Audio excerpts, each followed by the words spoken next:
Bonjour mesdames et messieurs et bienvenue dans ce flash d'information. Le président de la République Alassane Ouattara est arrivé à New York aux États-Unis d'Amérique.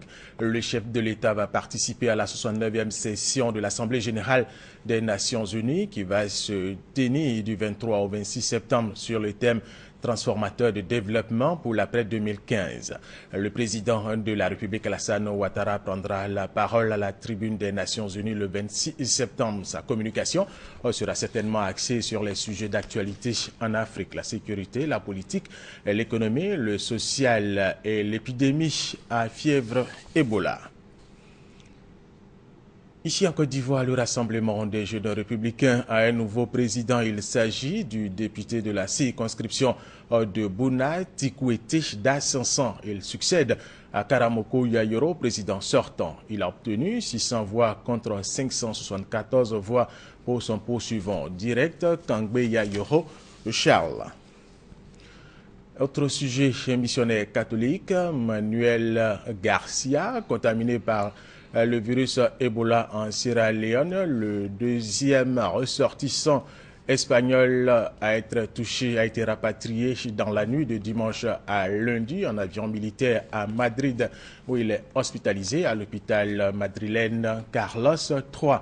Âgé de 69 ans, frère Manuel Garcia Biero, médecin spécialisé en médecine tropicale et directeur de l'hôpital de Lunsar, en Sierra Leone depuis 12 ans. Toujours parlons du virus Ebola. Après 3 jours de confinement des populations pour une campagne géante de porte-à-porte contre l'épidémie à virus Ebola, les populations sont autorisées en Sierra Leone à sortir de chez elles. Cette opération a permis de découvrir 60 personnes décédées après avoir été contaminées par le virus Ebola. Les corps étaient cachés par les parents. Un an après l'attaque du Westgate, le Kenya rend hommage aux victimes. Regardez. Prière et émotion pour ces employés du supermarché Nakumatt de Nairobi. Ils ont tenu à être ensemble pour commémorer l'anniversaire de l'attaque du centre commercial Westgate, il y a 1 an jour pour jour, qui a fait 67 morts. Nous nous souvenons tous de ce qui s'est passé. Nous essayons de prier pour les familles des personnes qui ont été touchées, d'être unis et d'avancer. Tout le pays se remémore ces heures tragiques. Inaugurée par la Première Dame, une exposition propose des témoignages des rescapés, des photos du drame et rend hommage aux victimes. Pas question pour les Kenyans d'oublier. L'unité que nous montrons en ces temps de crise ne doit jamais être oubliée. Et comme je l'ai dit à maintes reprises, il faut toujours faire attention aux nôtres. Nous ne nous laisserons jamais intimider par ces actes de lâcheté. 1 an après le drame, la vie à Nairobi n'est plus la même. Les mesures de sécurité ont été renforcées, les contrôles se multiplient à l'entrée des magasins, dans les gares routières ou sur les grands axes. L'atmosphère a bien changé.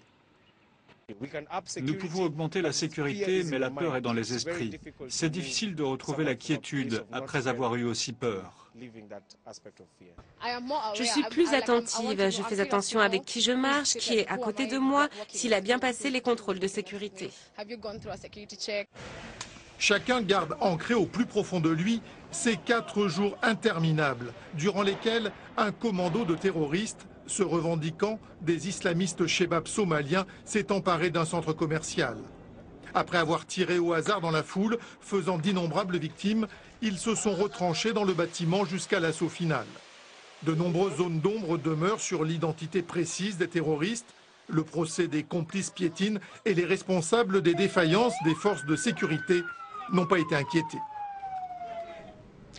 En sport football, pour terminer, le CW Sport de San Pedro en demi-finale allée de la Coupe de la Confédération a battu hier l'AC Léopard de la République démocratique du Congo par 1-0.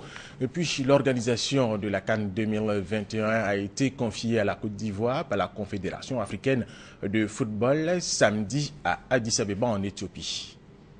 Fin de ce flash d'information, je vous retrouve à 13h.